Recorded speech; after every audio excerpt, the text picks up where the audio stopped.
Raso Pictures proudly presents The Mentors.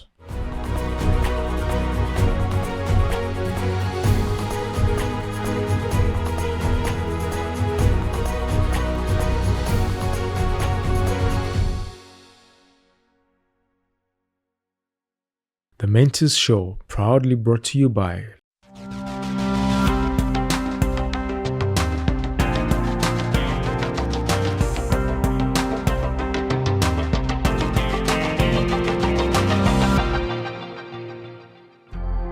Baby girl, will you be mine? Gogo njagala, you're my queen line. Always on my mind, you could be mine. Batawulika, nanti bachesulise ffe tulimbolegeta. Bano bafeka tebatabuse butabusi. Nanti gemu tuze gikamula bukamusi. Balokodoga tebakanu. Hello, my name is Blessing Naturinda. Welcome to The Mentors. Today I have the pleasure of sitting down with one of Uganda's hip-hop talents. Now, his music is not only music to the ears, but is also a great conversation starter. In his own words, he's a transgenerational thinker. Please welcome Derek Muhanguzi, also known as Wanda Jr. Junior. I was Junior. I was waiting for that one. You know, guys who call me Junior end up at Case Clinic. Just knock them out. I'm joking. So it's JR. Yeah. Okay. Thank you for having me on your show. I'm glad to be here. And again, like you said, conversation is the thing for me, man. I'm one who likes to emit frequencies. Keeper of the flame. Keeper of the flame. You get me? So yeah, I'm glad to be here. Let's do this. Let's do this. Okay. Yeah. So lyrics or the beat, what comes first when you're creating? What comes first when I'm creating? Let's see. The beat. The beat. Okay. The beat usually speaks to me, so Okay. I get the vibe from the beat. So the sonics, the pattern and whatnot, it gives me it engages me in relation to what I need to say. So if it's a bit slow, then I have to approach it if it's a bit rhythmic, I have to approach it in a rhythmic sense. So it's a bit of a balance. Yeah. Okay. Yeah. So before we go any further, 3 words that would best describe who you are. Transgenerational thinker. No, that's one. Okay, that is 2 words. Those are 3 words, man. Transgenerational thinker. Yeah. Okay, pretty much, so yeah. you walk us through your story and where your story starts. Right. So what's story like? Artistically or just my life really in general? Okay, just a little bit of who you are into where you are. Right. Yeah. So Wanda JR again. Okay, Muhanguzi Derek, aka Wanda JR.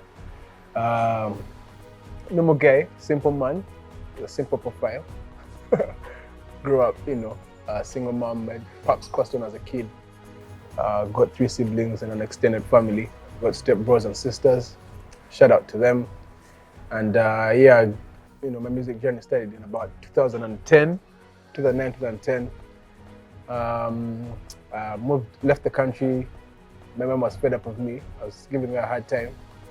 She told me, "I'll go managing. Kid should go." So I left the country, started a new path, and thankfully it was a window for me to get into this whole music, because I don't think I would be sat down here talking about music if I'd not left the country. So it was a blessing for me to leave and express myself. So about 2010, that's how the journey began. Okay.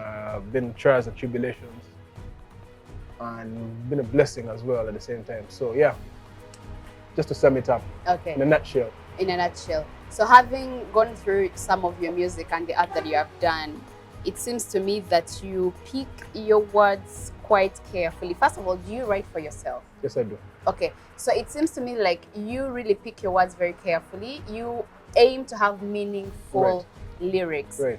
And I would like to know what that means for you and for the generation that you represent. Yeah, I focus. Yeah, it has been a journey for me. I've taken a while to get to focus on where I'm at today. It's been a culmination of ups and downs. Yeah. I wouldn't say that the man I am today is a man I was 10 years ago. 10 years ago, I was a guy who was jumpy, excited about the industry, but I was still at that level of consciousness. I grew up in a Christian family, so that has been the benchmark of who I was. So, while I was getting into the music and excited about the whole music thing, I had to know my limits. Yeah. I couldn't say the F word, I couldn't curse in the music. That's how it began. And then slowly, it just started to snowball into the consciousness, into expressing my faith, into. So there's been a bit of a journey. Yeah. So that now I'm at a place where I'm very calculative. I have to, obviously by the grace of God, calculate exactly what I say and ensure that it's going to create an impact, not for now, not necessarily for now, even for the future. I want to be able to have my music played and make sense 200 years from now. Maybe it might not make sense now, but 200 years from now when I'm gone, it makes People sense. should remember right. you. Not remember me, but play the music and say, oh snap, this is happening now, man. Oh, Do you snap. think that is possible in this Uganda? It is. Why would you say that? I mean, because most of the people around don't tend to appreciate the artists and the creators. Thank you very much. So that's why I say 200 years from now. What's happening now, things are changing Okay. rapidly. You see, the kids now are very cautious. Kids, the teen kids, Yeah. they really want to listen and they're in tune with what's happening. Yeah. So they're listening and they know what's going on. And that's really why I'm excited about this whole music, because the amount of kids who reach out to me is really encouraging. It's really huge. It's huge. Now, 50 years from now, okay, 10 years from now, best believe people are going to be able to sift through what's real and what's not. Okay. You know what I mean? So Yes. it's also basically a reflection of what's happening in Africa. People are now getting woke. People are waking up because of what's happening on the cosmos of internet. Cosmos. The words you use, I'm like, which world are we living in right now? The internet, the Cosmos. mobile phones, all Yeah. these things. People are now in tune. Yeah. Unlike back in the day. Back in the day, things were a bit. We had to Slow. slow. You had to what? convince. You had to convince a parent that you could actually earn from your craft Thank or you your very art. much. We still have to convince them now. You still have to. No, I'm saying that we still have to convince them now. Most of Yeah. us, doing music, film, dance Yeah. is a bit of a. I think guys think you're bewitched, man. Hold your thought. That brings me to another question. Most of us really love and we do well when we have like a great support system, Right. and we would love for that support system to start from the families we come from. Yeah. So you spoke of your mom earlier, Yeah. and then I would love to know how welcoming your family was when you spoke of music as a career. Like, Great. It was real. It was real. It was crazy, man. Thankfully, again, I was out of the country. yeah, They heard about it. My mom was like, "Wait, what's this? What am I hearing?"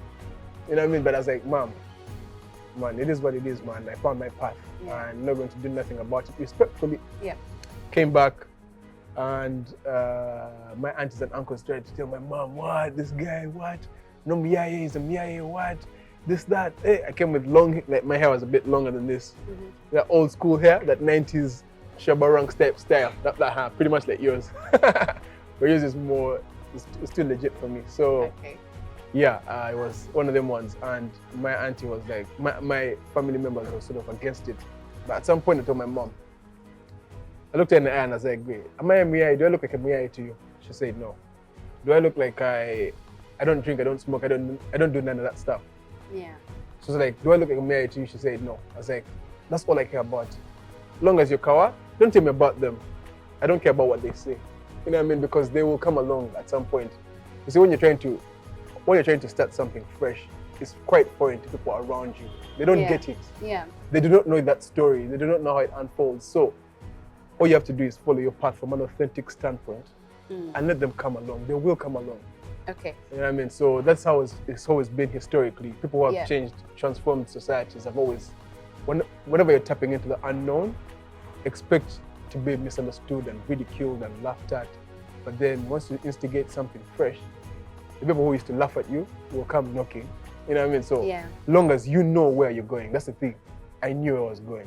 okay, I knew I was not designed to be a statistic. I was not designed to look like the next man or sound like who or be like who. I know I'm a unique print. I'm not bragging, you are a unique print. Whoever is watching is a unique print. But do we know it?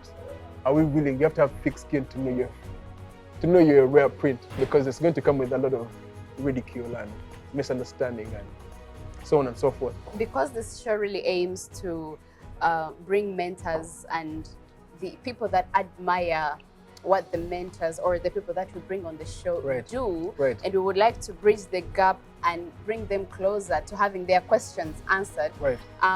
Then someone someone from our generation who would love to grab a seat at the hip hop table in Uganda would have questions such as, okay, so you trusted your art and you were talented enough and you're courageous enough to go after it. What do I need to know if I want to follow the same path? First of all, let's start with Uganda as our case study, because this is where we are. Right. What would someone need to know about the industry for them to be able to say, okay, tomorrow I am going to start writing and then hit the studio and then, spread my music? I'd like to say that, number one, be encouraged because this industry is still young.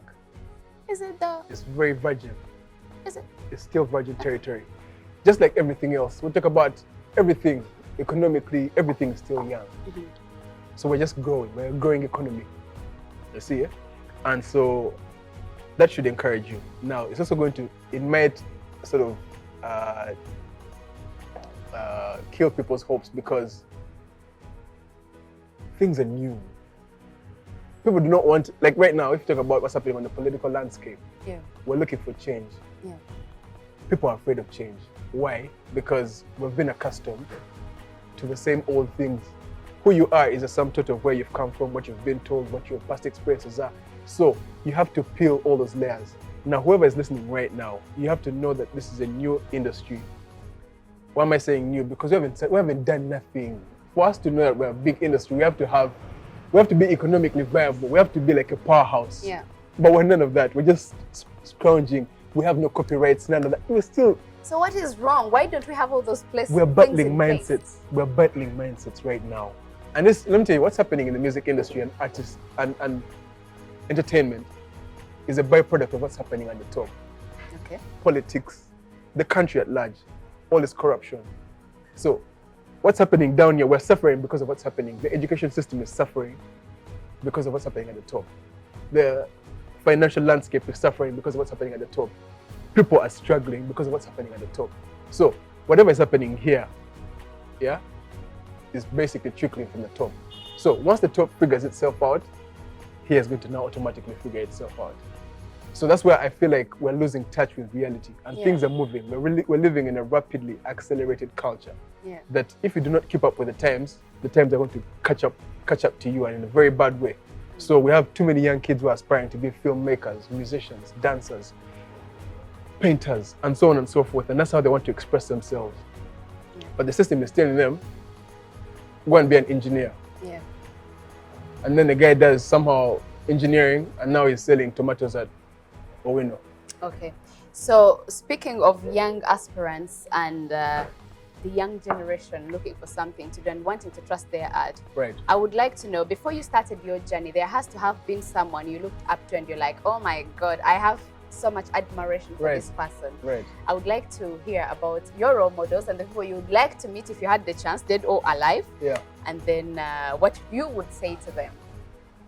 So believe it or not, when I was high school and whatnot, I was a shy guy. I would never perform in front of stages and what. That's why my friends cannot believe that I turned out to be this person.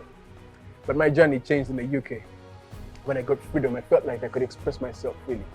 And so the guys who inspired me at the time were, those guys of back in the day, the Lil Waynes, the Tupacs and them guys. Those are guys who really made me feel like I need to grab that mic, but I was shy in school. So I was like, hey mama. I'd see guys dancing on stage and I'm like, hey, I wish I could be like them guys. But then I moved to the UK and then I now met guys who really pushed me. The new school guys. Back then it was like Lauryn Hill, Tupac, Biggie and them guys.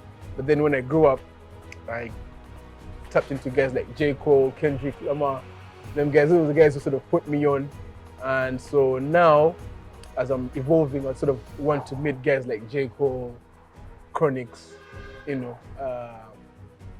Lauryn Hill. I love Lauryn Hill, man. I really, really love that So chick. do I. You and I both. I love her so much. And those are people that are sort of. What would you ask them if you had the chance? Something about the arts. I'd love to speak to Lauryn Hill. What would you ask her? Because she is the epitome of bravery. She went against all odds. I mean, this chick put out one album that she's still performing 20 years after. Yeah. She has come against so much oppression. She has been attacked mob. So I'd want to ask her, why how have you held the fort amidst all this? Because she represents authenticity. But the industry does not like authentic people. They want you to talk about the same old garbage. That's what you call bubble Garbage gum. in, garbage out. Yeah, Okay. basically. Before we take a break, I would also like to ask you what you think the importance of mentorship is. First of all, do you think mentorship should be a big deal? And if you think so, why do you think that the younger generation, or any other person for that matter, needs a mentor in their lives? I feel like it's key. It's key to have mentors, because it helps shape. Let me tell you, I think if there's any advice I'd give someone, it's just be a good listener, because you pick so much from listening. There's so much, and there's no better way to listen. There's no better person to listen to than the person who has walked that walk, because they might be braggadocious and but they have jewels that you can pick from what they're saying. And if you actually pick those jewels, they'll take you far. But just have them. I call it the art of external listening. Just have that, and you'll go far.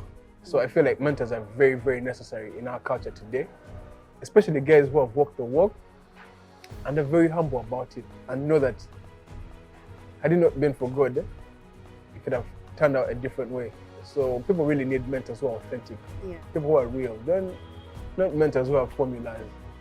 Formulas. A mentor is going to encourage you to be you, because when you come alive, that's it. Are you doing that for the people that look up to you? I feel like I'm, to a degree, through my artistry, through the people I have conversations with, I feel like my job is to make them, to get that spark, keep up the flame. I'm not only the keeper, you also have a flame you need to keep as well. So everyone has a flame. My hip hop flame has just come to life right now. Thank you. So I feel like even generally in life, because there's a man who says the answer to the world around you, right, is the world within you.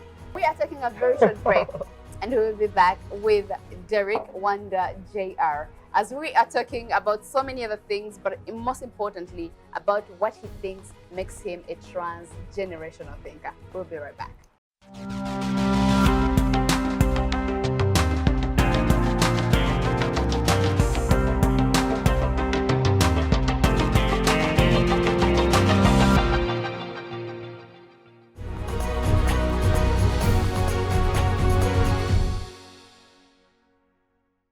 We appreciate that you're still watching the show and you are still together with us. I am still hanging out with Wonder Jr. And of course, we are digging deeper into some of the challenges that he has encountered in the music industry, but also looking at what is in it for him, what keeps him going, what makes him so hungry, what makes him want to wake up every day and make sure he smashes those goals. So, some of the challenges that you might be facing in the industry, or that you have faced since you started to where you are now, and what kind of solutions you're applying. The biggest challenge has been being misunderstood. So this whole whole notion of hip hop is not anything in Uganda, what? Guys don't zig it, what? Music is a struggle, you have to sell out for you to survive. The money constraints, you guys cannot support what's not, appreciated in the country. So it has been a constant battle of being misunderstood, being underappreciated, where guys do not appreciate what you bring to the table. And so it has been a challenge in that regard, because it has been, I've had temptations to sell out, to do things that fit in society and have a video do a jam and do a video with chicks stripping on my right and my left. That would sell? That would sell in an instant, and probably have yellow hair, maybe dreadlocks and whatnot. So it has been a very challenging process. I've honestly wanted to quit a few times. To quit because of being told countless times your own family and own friends about this whole idea of this hip hop thing will not work here. Yeah. It will not work, it will not work. Just give up, just chill out. And so I think one of the biggest things in life is being misunderstood. But however, along the way, you start to get people who appreciate you. People who keep on telling you, bro, we need some more, we need some more, we need some more. You get kids in schools trying to reach out to you. You get guys inviting you and telling you on radio, okay, so tell us this. And then you get young kids texting you and you give your details and they tell you, man, I want to be like you. So that breaks my heart. I'm like, yo, maybe I'm doing it for the wrong people. Yeah, You know yeah, what I mean? perhaps. Perhaps I need to focus and now shift my lens to the guys who really, really need it, because those are the guys who are going to change the outcome. Yeah. Maybe perhaps I've been dealt a bad hand. Kids, guys our age and above, because they've been told, just go and be these full professions. Yeah. Doctor, engineer, lawyer, this, that. You know what I mean? And then I'm here popping up and I'm breaking that mold of no, things should not run that way. And so it has been a challenge. It's been a constant challenge that can actually even affect your mental health. Yeah. It can bring anxiety, loneliness, and all these other things that can sort of affect the way you function physically and emotionally. Yeah. However, by the grace of God, again, I keep saying that word because it means a lot to me. Are you born again? Yes, I am. Okay. And I'm not ashamed to say that. So Okay. it has been something that has helped me to nurture and be reminded of what the focal point is. Because again, I like to say, from civil rights to medicine, entertainment, to art, to faith, morality, all these things, there are men and women who dared to believe there's more than what meets the eye. Yeah. They were judged, ridiculed, laughed at, but for them they believed we can change something. This chair you're sat on, this table, someone thought there's something out there that is unique. And as a result, they opened up new avenues that we're enjoying. But you imagine that process they went through at the time when they were ridiculed. They thought they think you're mad. Yeah. You know what I mean? The guy who invented the airplane, you imagine what he went through. The guy who invented the light bulb. Yeah. You know what I mean? So these are guys who revolutionized society that we live in. And so someone has to break that mold. You imagine Nelson Mandela in jail at the time, how his own people felt about him. So if you don't have thick skin enough to carry that burden, then, you know what I mean, it's probably not for you. So again, it is a challenge. However, somehow there's glimpses of a reminder that, hey, you're actually doing something that could actually revolutionize. Again, that's why I said I'm a trans-generational thinker. Yeah. So I believe every action and decision impacts the next generation. I get That's what fuels me. I feel you on Yeah, that, yeah, and yeah, I absolutely love it. Now, speaking of impact and what you would like to leave on the other people that have followed your craft. Right. In one or two of your songs, I have come to realize I actually binge watched your videos, Right, and it's a right, good right, thing because right, I kept thank you. watching one. I'm like, oh, this is good. 2, this is so good. 3, thank oh my God, I'm a hip hop fan. all of a sudden. Thank you. And I stumbled on one where you kind of were dissuading the rest of us from bowing down to the pressures of social media. Right. And I think that it's important that we talk about that because of what social media can do Yes. if used wrongly. Yes. So have you had personal struggles with social media yourself? Yes, I have. What were they? I would like to hear. Man, it was an addiction. And I'm still battling it as I speak right now. Because if you see what we're doing is pretty much online, it's virtual as an artist. Yeah. But then it also trickles down to every day. You know what I mean? So you're always constantly on your phone. Everyone is on their phone, everyone is stuck on, fixated on these gadgets and social media. And yet it's a facade, it's a lie. You know what I mean? It's a lie. We have lost touch with, no one has time to put the phone away and communicate and look gazes with you and talk to you from a genuine standpoint. Right now, people have friends that they chill around with, my BFF, but you know nothing about them. You can't sit with us. No, you can sit with them. No, you know people who say you can't sit with us? Like people, sorry, I cut you short. That's People right. post a photo and then they're like, no, you can't sit with us. So the rest of us feel like, okay, so if I can't sit with you, who am I going to sit with by myself? Right. And then even those people who are sat together and are constantly on Snapchat and all this, let me tell you, 99% of the time, people who hang around each other in that fashion and are constantly on social media do not know nothing about themselves. You've been hanging around your girl for 10 years, you do not know them personally. Yeah. Because this is a whole virtual concept of I want to appease and show guys. And when I put the phone down, I'm lonely. Yeah. If I'm away from my friends, I'm lonely. Because now what's happening is a chemical reaction in you happening. Every time you're on social media, dopamine, serotonin, all these chemical things are happening in you. Yeah. So it's an addiction and it's really, really bad. And it affects your mental health if not taken care of now. The reason why we're not talking about it now currently is because it's a new concept. Our parents, it's new to our parents as much as to us. So they do not know the implications.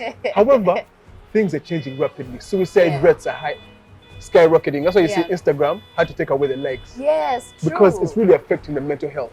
Yeah. So how about I found creative ways of putting this in the music that can educate someone and they'd be like, oh snap, man, I'm actually addicted. I loved it. You know what I mean? I'm actually addicted. And when you know you're addicted, it helps you now change because you have to radically accept there's a problem in order to fight the problem. Most of us are thinking, me, I just have my phone, I have my, I just go on Snapchat and Instagram every once in a while. Bro, it's a lie. Yeah.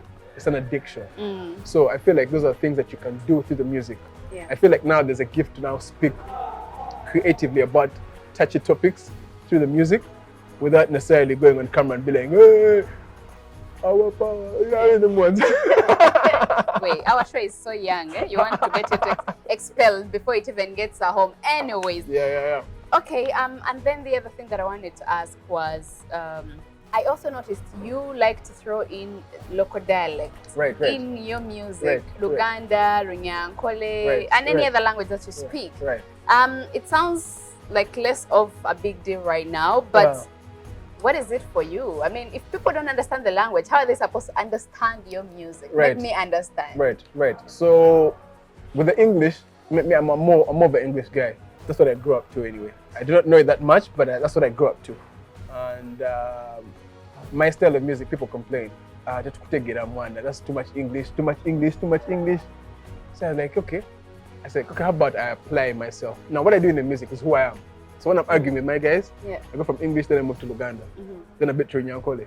So I'm like, okay, let me carry all that and put it in the music. You know what I mean? So it's not something I'm doing that's a bit far-fetched. So it's really just sort of me gearing up myself in a fashion that sort of, portrays who I am in everyday life. Okay, finally, what would you say your top 3 tips for another person that wants to walk this path with you? Oh, before we get to that, the proverbial question, where do you see yourself in a few years from here? Oh my gosh. I know you. First of all, when we were chatting off camera, this gentleman openly told me, you know what? I find this question so strange. Like when people ask me, where do you see yourself in the next 5 years? It always appears like they are out of questions. I am not out of questions. Having listened to the conversation you have listened to right now, I think I can openly ask you, where do you see yourself in the next few years? And I appreciate that because really and truly, you like we're speaking off air. You've actually invested heavily in your craft, and that means you care about what you're doing. Thank you. Unlike the rest of them, I mean, I've done quite a few interviews, and I find it really strange and generic, quote unquote, every day. Like, you get on a show and they ask you questions, boom, you're out, boom, you're out. But if we're going to change the status quo, add professionalism to the thing, how about we change and sort of add more seasoning and marinate this, and add more meaning. So when someone is watching, they actually feel the impact as opposed to me being, you know what I mean? So all I see is change, man. Change. I don't know about me, but all I see is change. Change. We need change, and all I need is change. So 5 years will bring change. That's for sure. Okay. Yeah. And your top 3 tips for someone that is seeking to walk the path you're walking? Top 3. Number 1, authenticity. Authenticity is key. Know for a fact that we have been dealt a bad hand from the moment we were born. There's a big problem. We've been lied to. The education system has messed us up. We've been told to look like so. So, get engineering because your cousin is doing engineering. There's too much against us. Now, be authentic. Focus on hone your craft. Sit down and prepare. Do not have too much kasigiri of, I want to be this. No. Hone your craft. Pay attention to the details. Be patient with the process. Whatever it takes, just be patient with the process. And then to wrap it up, I decided I wanted to challenge this gentleman to something so simple yet related to what he does. So, Wanda JR, you are going to freestyle in less than a minute, about 50 seconds, in a language of your own. Just throw me a freestyle that I haven't had because I literally watched everything. Every song of yours I know, so something new. Like right now, you can look around and get your inspiration. That's why I start my culture vibes. You tingle and jingle, I speak and you mingle when light up and think about all that. Yemazi had to one on them. What am I when in Kodeva? Took a hang with the over Tranemishan to a hang with a candle Novadeva. I'm tired of the negative vibes. They say we can do with Uganda is buckets, so who's gonna straighten the curves? nyowe, niwe, wika, meka, yuji, beta. Stanley, tuna, imi, te, aba, meka. Okwe jira jira nisa. Okwe haba jiza. Believe in yourself, don't be imitating other people, them that could be faking. Hatari Yesu n'abatari, hey, hatari Yesu n'abatari, hey, hatari Yesu n'abatari, kuja tambe ndwara zonna kandi weni. No, you gotta high five me. Thank you so much. That Thank was you. so cool. Thank you. Thank you So for having soft me. and smooth on the tongue. I would never. Thank you I so would much. never, even if I tried. Thank you so much for coming. Thank you for honoring having our me. invite. I appreciate it. I appreciate your time. I thank Yeah. you for the whole crew and everyone, and you most importantly for being very passionate about what Thank you you about what so you do. much. And so, hopefully this will genuinely be a impactful journey for all of us. So let's dive deeper into some more challenges that are affecting the industry, perhaps holding back artists, including yourself. I want to hear it, all of it. Yeah, we're talking about this off air and we're saying how challenging it is to be a musician, to Yeah. be a painter, to be a cartoonist, to be a dancer. Is again because of being misunderstood. People are struggling. We are struggling. We're not getting our money's worth. People put in so much, people inject so much into their art form and get little or nothing out of it. We're having events managers coming at us and not putting us, they do not give you what you're worthy of. Like, I'm really good at playing the music, but you're not giving me, you're not compensating me according to how much I've actually put in. You're getting painters, you're getting content creators that are actually investing heavily in their art form, and it's still not being understood. And so that is a very big challenge. It's a very, very big challenge and ongoing.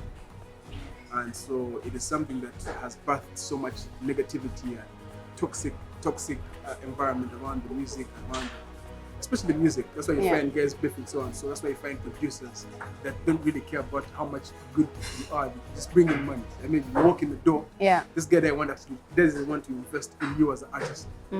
It's quick to say, as in, bro, let's first create chemistry here, and then we can. So people are struggling with those. That's why I've not sort of worked with many guys. I work with a few guys who I really appreciate them and I respect. Yeah. And I feel like, many of us are going through those constant trials and tribulations in that regard, again, from the standpoint of not being understood. Okay. So, yeah. Yeah. I've seen, is it possible for the music industry to get to a point where creators collaborate more than they compete, or feel like if I shared something with you, if I shared a tip with you, you might throw me off the edge and assume my position in the industry? Because I've seen this with our designers actually, and I think I love it. They come together, collaborate on a project, and it's amazing, because in the end, it's like the limelight is evenly distributed on whoever has been a part of that project, and it works for them. Come to the music industry, it's terrible. Because you hear battles and feuds between producers and artists. You stole my song, you did this, you stole my plan. What are we going to do about it? I think that's a very good question. I think that has a lot to do with short-sightedness. I call that a myopic mindset. You see, that's something that we've been dealt. We're not mindful of what the bigger picture is. How is it going to unfold? If I get into this unnecessary beef over nothing, how will it unfold? It might taint my career a bad way. It might end my career. And so, beef sells. People want it. They want beef because they want to sensationalize things and be talked about in the media and the news and radio and so on and so forth. But the returns it's going to be detrimental to you ultimately. It will affect you. So, I mean, it's a formula that has been used even not in Uganda. It has been used in the States. Tupac, BIG, West Coast, East Coast. It has been a known formula, but it does more harm than good. If you actually look at it from a transgenerational standpoint, you know what I mean? So I feel like we're still so young to be engaging in beef. As in, for the purposes of where we're going as a country and the industry, we're still too young to be getting in very unnecessary beef. You see it? So I feel like we need to be mindful of the fact that as Ugandans, as Africans, we have to work 3 times as hard as the imperialists, people in the West, you know what I mean? In order to catch up to them. Now, how do we do that? Nigerians are doing it quite well. I don't think they actually agree with one another, but they have understood that collectively, we can push this envelope. Collectively. We have our differences, I mean, university is unity in diversity. That's what university is. Right. Just unite in our diversity. And Yeah. we're but different, Yeah. it's Kawa. Mm. But for purposes of where we're going, Yeah. let's work together. Because if we're going to keep pulling our sleeves, Mm.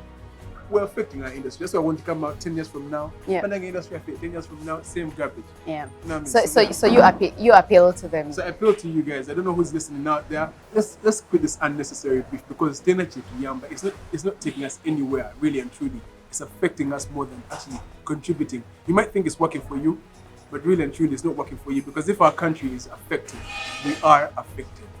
Doesn't matter how good you are sonically, it will be just after the fact that you have leverage. Do we have leverage? I'm a very strong person in leverage. Leverage is having numbers behind you. Yeah. If you have numbers behind you, you have a powerhouse. People are going to listen. Yeah. But if you're one man, it doesn't matter how good you are, it's a waste of time. It's Okay. really a waste of time. So yeah, I know we struggle a lot. We struggle a lot as creatives. People are broken. People are, as in young kids are like, man, if music is going to make me suffer like this, I would rather and really go. and truly, they're Yeah. affecting their identity because this thing is authenticity. Authenticity has a lot to do with who you are, what you've been designed to do.